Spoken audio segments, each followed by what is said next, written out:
Hello, everyone. Um, this is Adrienne Oliver with Laney College, California, with her workshop on grading for equity approaches to undoing the effective harm of the grading scale. Thank you, Adrienne, and thank you for everyone here today. Good afternoon, everyone. I'm excited to offer this workshop. I'm going to give a little bit of background about grading and connections to effective harm. And a lot of the time, I'll give for you to reflect and then also practice the building component. If you're not already using some of these alternative grading or assessment strategies, you'll have some space during our 45 minutes together to do that. So let me share my screen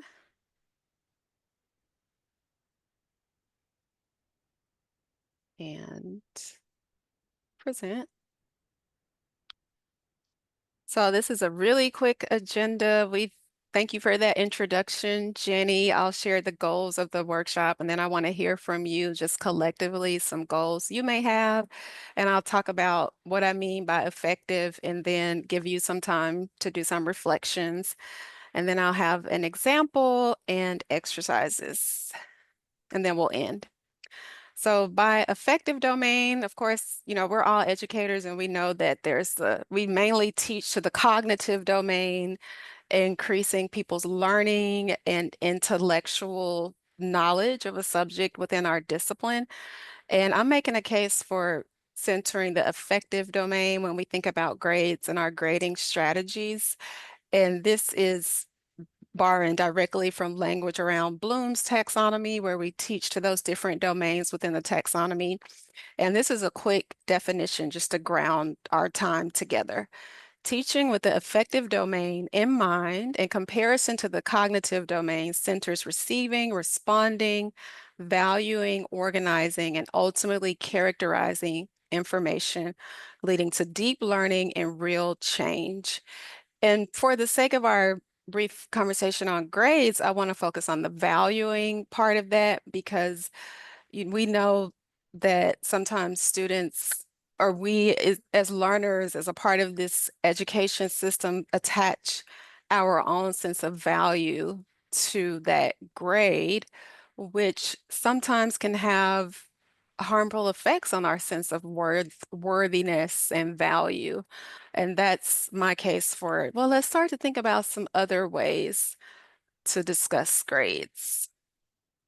So right now I'm taking, and I highly recommend it. I'm gonna, during the outro, end with a link to the equitable grading course that actually, is being offered by the CCC courses that you can take. And this is like our opening reflection on grading. Describe a specific grading memory from your time as a student, because we all have experiences with grading, and this is getting at the effective piece.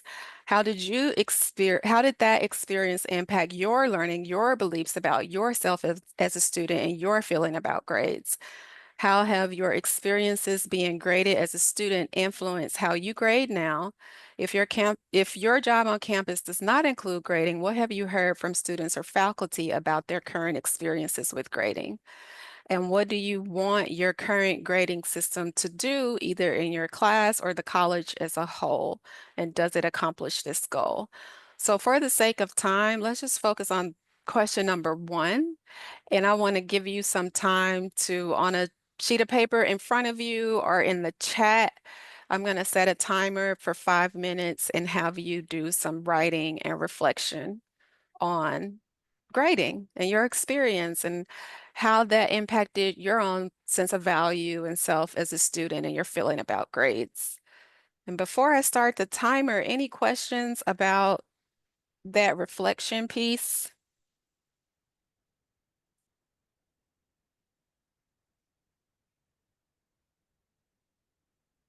And check in the chat too for questions.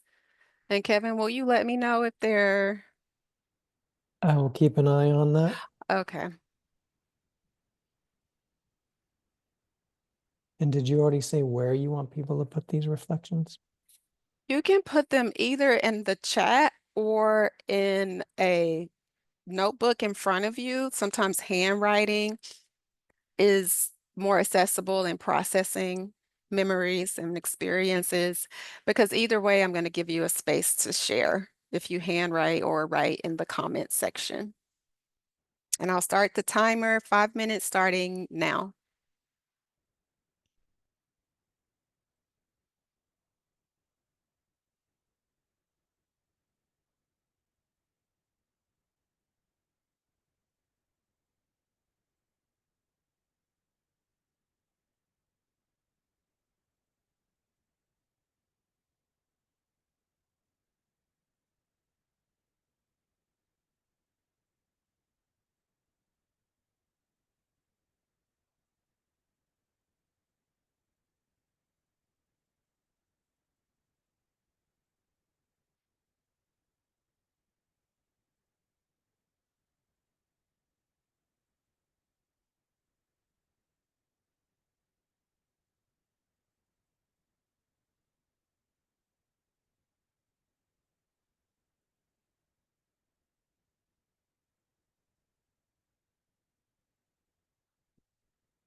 Okay, you have about a few more seconds so you can start wrapping up your thoughts. And I'm gonna stop sharing for a minute so I can see if there's anything there in the chat.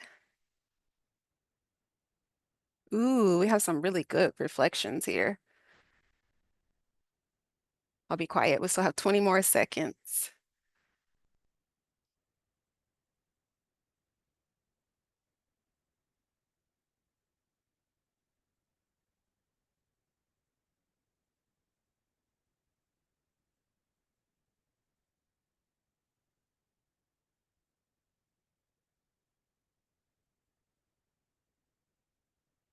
Okay.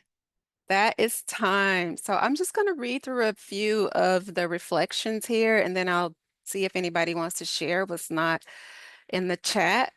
When I think of the cognitive, psychomotor, and affective domains, I always think of knowledge, skills, and attitudes. Back in my master's program, one of the tenure track faculty would only put a check mark at the top of each assignment. This disappointed me and influenced me to use rubrics and written video feedback for students and classes I teach. So they know what they did well, what they needed to improve, and even how they can improve the same or subsequent assignment. Group grading, I hated it. There was one person in the group who had no concept of what it meant to plagiarize who would do that, then attach the article they use. Hence, I knew she did not understand. Needless to say, the group got 0 points. In high school, I ended up with an 89.8. Ooh, in one class, and the teacher still gave me a B. It was my junior year, so the grades mattered a great deal for college. Later, I talked to her and she said, "Oh, if you had only come and talked to me sooner, I would have changed it to an A." It felt disheartening on so many levels. I attached my self-worth to my grades in K through 12. And that experience has made me question the value of our grading system. Yes, that's why we're here today, especially because of the anxiety grades have created for me personally. When I was a student, I loved grades and getting good grades. Reflecting on it though, I think my focus became more in the grade and less on what I was learning. When I think back, I wish teachers would have been explicit about what skills we were developing or how each activity we were doing was building knowledge and skill. Maybe. That's called performance objectives. At each two locations where I grade and give feedback for student success in areas of improvement, and one where I just give the feedback and no grades. I haven't heard from my graded students about this, but my ungraded students share that they love getting scores and want those kinds of assessments. I think they could help them evaluate their learning or grades slash scores are what they are used to and expect them. Even though I may assign groups, the student has the option to complete an independent assignment. And then Andrew, as a young student, I recall being more concerned about learning than grades. The straight A's came with learning. I recall getting my first C on a midterm as a freshman in college and was really upset because the professor did not lecture about all the questions I got wrong. From then on, I understood what I was responsible for studying on my own, above and beyond what was lectured on to get A's. Those are wonderful reflections. And I'll share a little bit about my own reflection when I did this exercise. I remember being in an undergrad, freshman in college, English major. All through high school, I had gotten A's in all my English classes. So I really was pumped up confidence-wise and that I could ace an English class. And then I started making my first C's and low grades on papers. And I really started to question my worth or like my skills as a writer. Long story short, because I was struggling so much um, with maintaining that high, what I consider to be the best GPA, I end up changing my major to psychology. And so I don't think a lot of people know, even though I teach English at Laney, I actually have a BA in psychology because I was working through some of my feelings of not feeling worthy enough to be an English major. But, I hear from a lot of people who in their undergraduate experience change their major. So I end up having enough credits to have an English minor. So that's always been like a secondary track for me. And went on, to get graduate degrees, of course, in rhetoric and composition. And it's just funny that those initial feelings of not feeling worthy enough to be an English major now lead to the way I grade as an English instructor. And so, and that's part of, what gives me the passion to do this work of to be a part of this national movement, really, of ungrading or looking at alternative ways to assess work. Does anybody want to share anything that wasn't mentioned in the chat that you may have written on in your handwritten notes? I'll reshare my screen now too.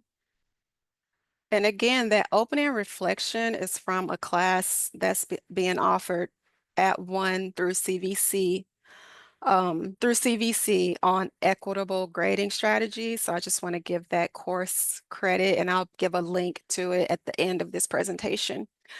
And so now I want to invite you into like the building of this by hearing, and I'm actually going to share this presentation too, by hearing what are some of your goals for your grading strategies, or what's one thing you hope to take away? I know we only have like 30 more minutes together, but I'm hopeful that we can put a little dent in the movement collectively as educators. So what's one goal you have for yourself by the end of this presentation, or for your grading strategy this semester? And you can put that in the chat, and I will put them in our presentation. And I'm also going to share a link to the presentation in the chat here if you want to just type your goal directly onto that page where I have collective goals.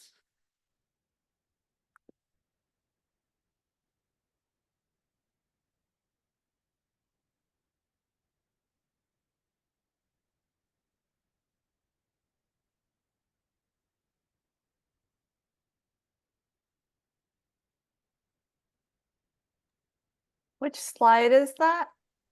That is let me reshare my screen so that it's up there, the collective goals. I see somebody's already typing in there something that you would like to have as a goal for your current grading strategy, or something you hope to accomplish today or this semester.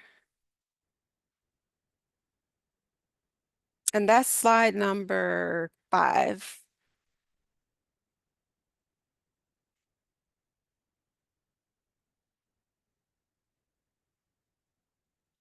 And I'll just give us we'll take like 2 minutes. And you can keep thinking about your collective goals after we're here today, because my goal really is that I recruit more people into this work of thinking about how we can think differently about assessment. Because we've been grading the way we've been grading this letter grade system since the early 1900s. A lot of like the way just the education system is set up is steeped in paradigms that don't really fit the students that we serve today. And so my goal as being a part of this collective in this workshop today is that a lot more of us who are educators will begin to think about how we can grade in a way that's inclusive, that can undo some of that sense of like not being worthy to do a thing, as we're equipping students with that cognitive knowledge.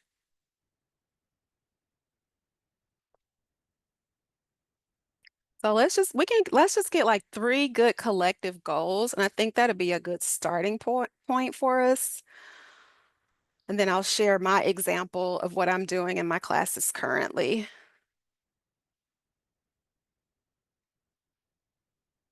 So far, we have 2 goals. I think I see something in the chat. Let me go to the chat really quickly. Let's see. Oh, we have some good ones in the chat. I want to educate myself as much as possible about inclusive grading because I'm all about ungrading, but sometimes I feel a lot of pushback from my colleagues about not, quote, giving grades away, and things like that. I want to integrate student conferences in my classes, talking about their work together rather than always using rubrics. I also would like to make rubrics which are not points based. Okay, so we have those 2. I'll paste those into our slides. Go back over there. And the formatting may look a little off right now, but I'll fix that after the presentation.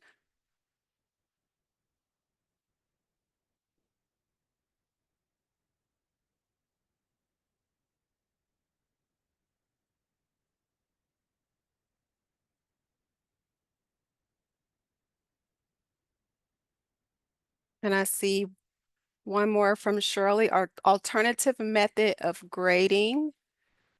So that, let's see, I have this Zoom little copy thing in the way.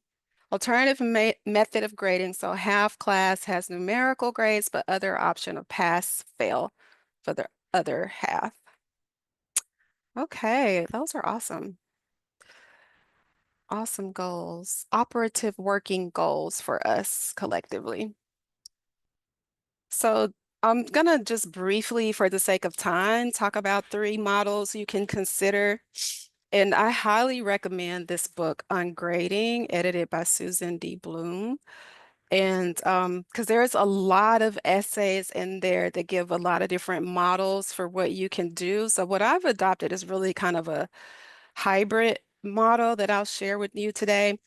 And so the 2 types that are discussed in the book are contract grading, which is the model that I found to be the most as a fairly newbie into this movement. I've been ungrading or contract grading for about 5 years, but I still consider myself new because there's so much literature on it and um, just community to build around it because so much of it is a community of practice.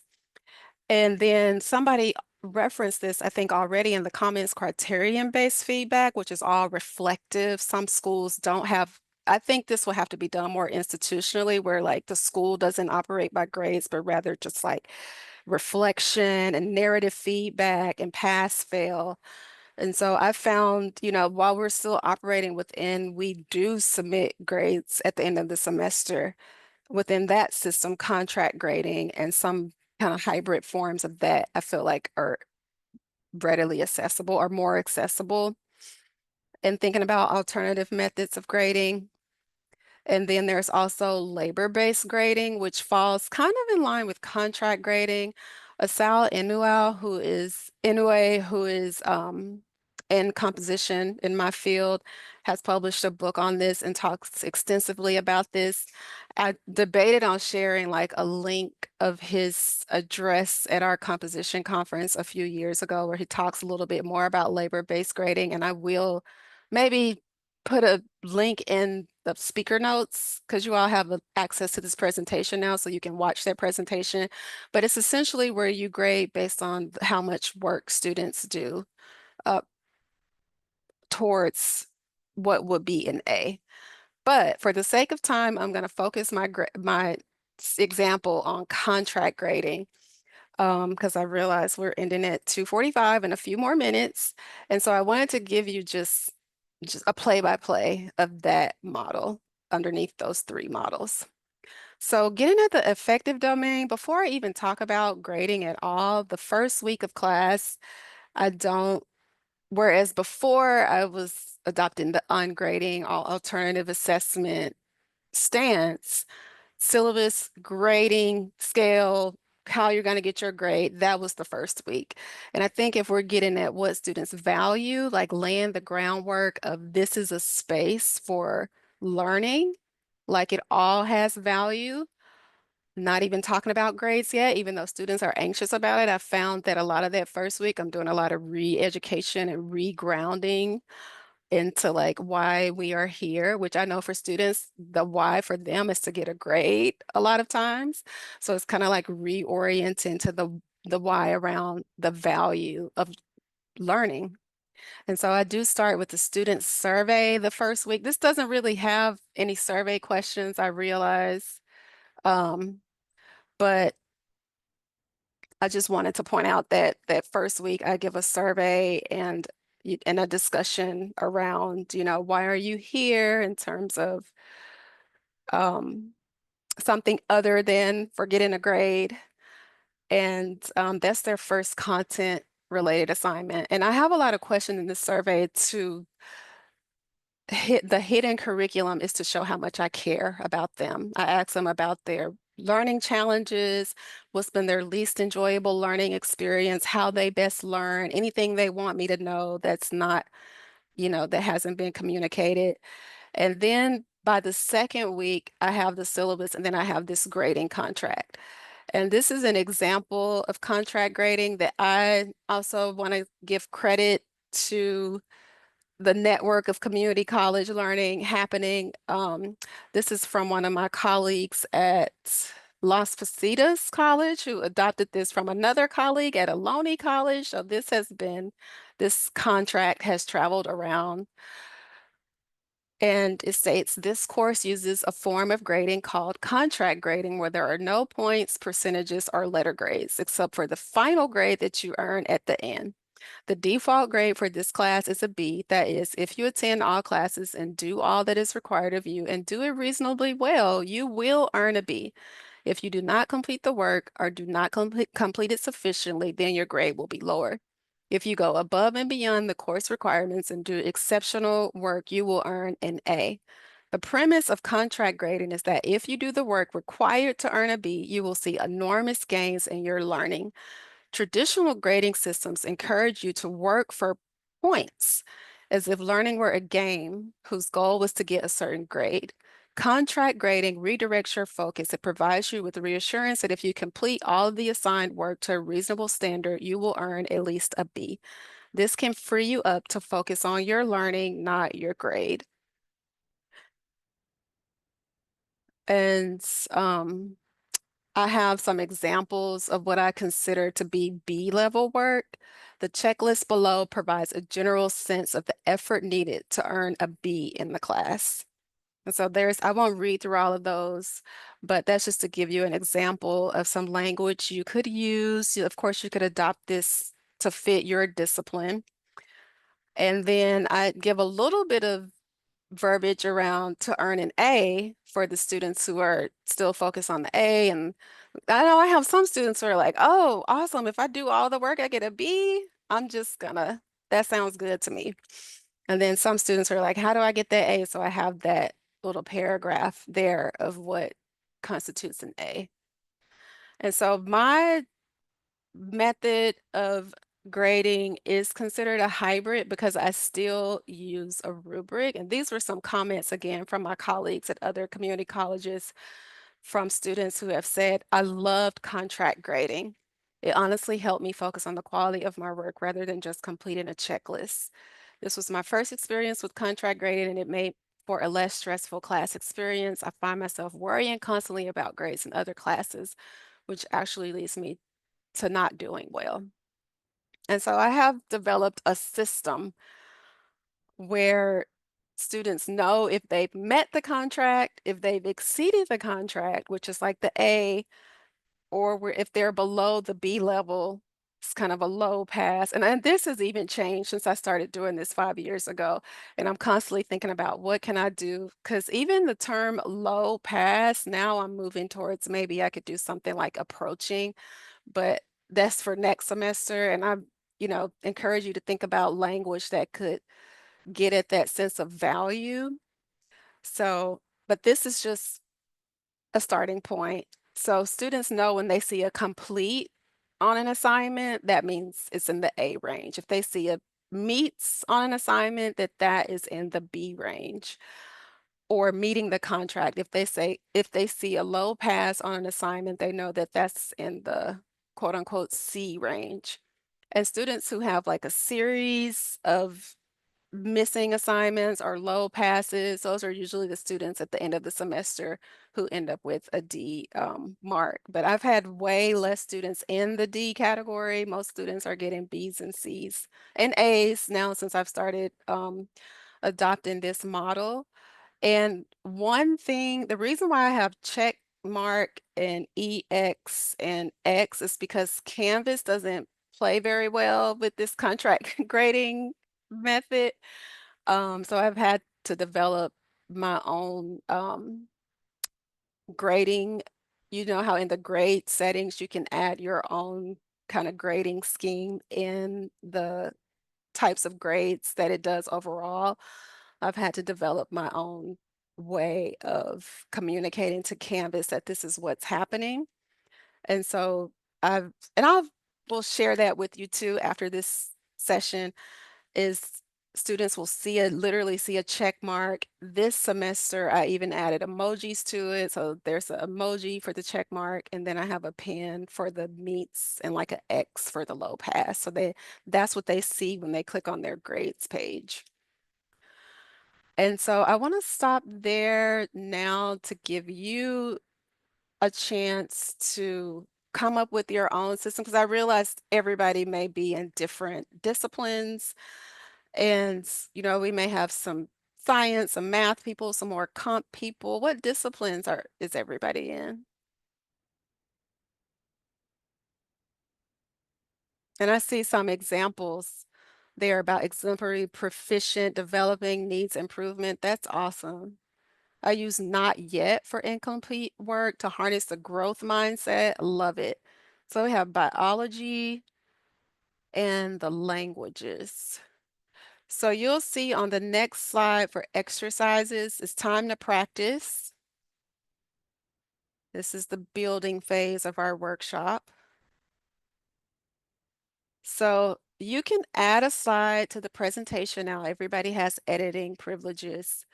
Um, Let me see here. Add a slide and practice writing your own quote unquote contract for grading based upon your discipline.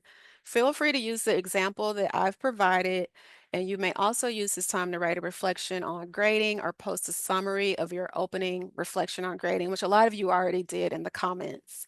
But if you like, you can also find an image that represents like how you're feeling about grading or contract grading or considering another form of grading overall and post that onto a slide.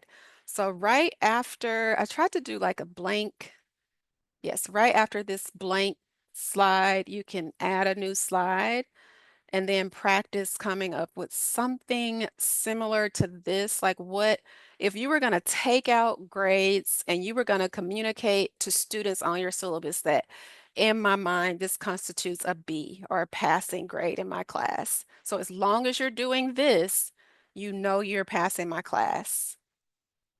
That's what I'm looking for to be on your slide. And I'll stop sharing so I can see everybody and see the chat. Because you should all still be able to see the slides if you click on that link.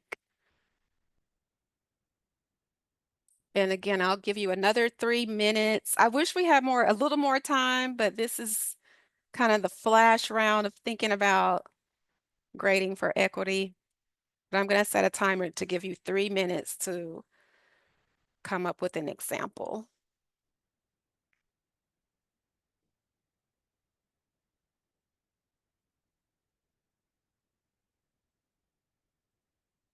And I'll get to the questions in the chat at the end of the 3 minutes of your time to come up with an example.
Okay, that was time. I'm gonna go to the presentation and see what type of examples we have so far.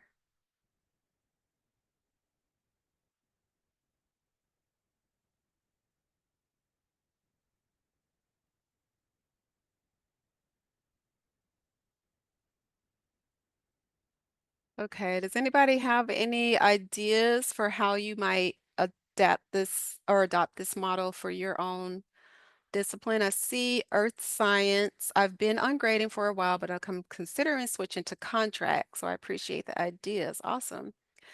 You say there is a grade at the end. Does all of this complete, not pass, etc., add up cumulatively as a grade in Canvas? Or do you have to do all that calculation yourself at the end? Jenny, I'll share with you the assignment that I do to help students know how to interpret all of that. Have your students or you been confused by the X meaning two different categories? I know that sounds ridiculous. No, it does. That's a great question. Um, no, what I do is I give a lot of like narrative feedback in the comment section of each assignment. So I will say that this X would fall into the C category for students in the comments. And I give them lots of feedback. Since it's a comp class, I give them lots of feedback on how to improve their writing to reach the high pass or the A category. I teach Excel. Some of my students want to learn the full range of skills. They need that. Some students' goals are different. They want to just be familiar with the workbook and be a casual user. An A for each one is different, but the amount of work is different. Suggestions on how to recognize and honor the different goals. Let's think collectively. Does anybody have any thoughts about like if you have different goals? Marie, can you say a little bit more about um, the different types of goals that students have? Sure, thank you. Some of them are going into accounting. And then Okay. some of them and they need a full range of what Excel does. And then some of them, helping with their spouse's business, or they want to help the kids with their homework, and they just want familiarity with, I know Excel is out there, it's important, and I just want to be familiar with it. So what they need, what the purpose for the class is very, very different from different groups. Oh, I see.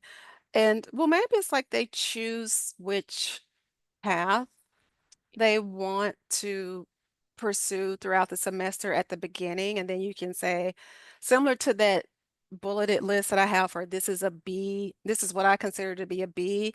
You can say, this is what constitutes an A for this path. This is what constitutes an A for, you would probably have to have three different lists Yeah. based on which path they're choosing. So what concerns me is that the students who are accounting focused will say, Mm-hmm. oh, I only have to do this to earn the A in the Mm-hmm. class. And this is really all I need, not having focused on what they actually need for career goals. Right. So that's, if I just want to learn some of this and I'm okay with it, that's my goal. If I'm meeting my goal, so, Right. yes, I don't know, I'm not explaining it well. No, that makes sense. I think I would try to get at like the highest common denominator. So that way it still feels like the same class for everyone.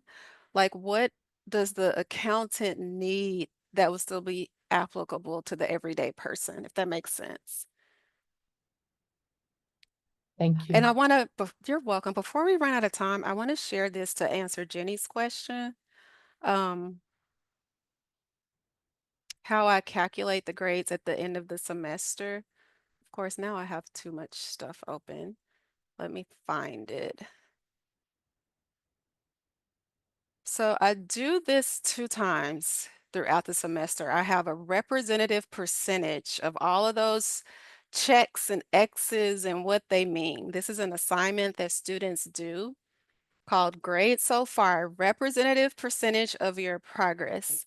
And it says, as you know, I'm using a contract grading system with no points. However, I'm creating an assignment here so that you know the representative percentage of, how to interpret all of those marks. This score will help you know where your grade stands as of today, which is the final day to withdraw. I'll do that that's like around the midterm or something. I will update this percentage again in finals week. So I have to after I do this around the midterm, I have to recommunicate to them that that score may stay the same. Just remember, like, to keep track of your own marks. And so if they go to remember I told you this semester I started using the emojis. So if they go to their grades page and they see all these check mark emojis straight down, they know they have an A. And if they go to their grades page and they see all of these pin emojis, which again, next semester, I think I'm going to change this emoji. I'm still playing around with the emojis and the language. But for now, if they see those, that is a B. And a mixture of check marks and medium pass, that's a B. If they see 1 to 3 X marks, that's a C. And then 4 or 5 X marks is equals D. And then 6 or more equals F. And then I give them one final push. You have time to revise your work based on my feedback. And I think I saw a question about AI policy in the comments. I do have, oh wow, I can't find it. But I do have an AI policy on my syllabus. I think it'll take a whole nother session for that, honestly, and we have like 5 minutes left. But whoever had that question, if you want to unmute and say a little more about that question in relation to alternative forms of grading, we can talk about that during our last 5 minutes. That's me. I'm still here. Oh, that was you, Chels? Yeah. We've been talking so much about AI at this conference. Mm-hmm. So I'm just wondering if that affects your grading at all. Like if you're able to, yeah, what your policy is and how that comes into play with feedback you're giving. This is so Mm-hmm. feedback driven, right? So if you It get is. that it's not actually original student thinking, yeah, what Yeah, well, in composition, this is a huge topic for our discipline. I actually just got back yesterday, which I don't know why I always, me, I always jam pack my schedule with too much stuff. So I actually just flew back from Baltimore yesterday, you guys, from a national composition conference where, composition teachers far and wide are pulling our hair out about AI and what it's doing for our discipline as a whole. And I think collectively there's like just just reporting back from the conference, there's just like a spectrum of responses. Some composition instructors are totally against AI and think that we maybe need to pack our suitcases up and it's like existential crisis. I heard somebody say in one session we're having epistemological crisis. That was a big word, but that's some people's stance. And then on the other end of that, you have let's embrace it and use it to help with brainstorming and outlining and coming up with ideas and put it as an official part of the writing process, and then you have everything in between. And me as an ungrader,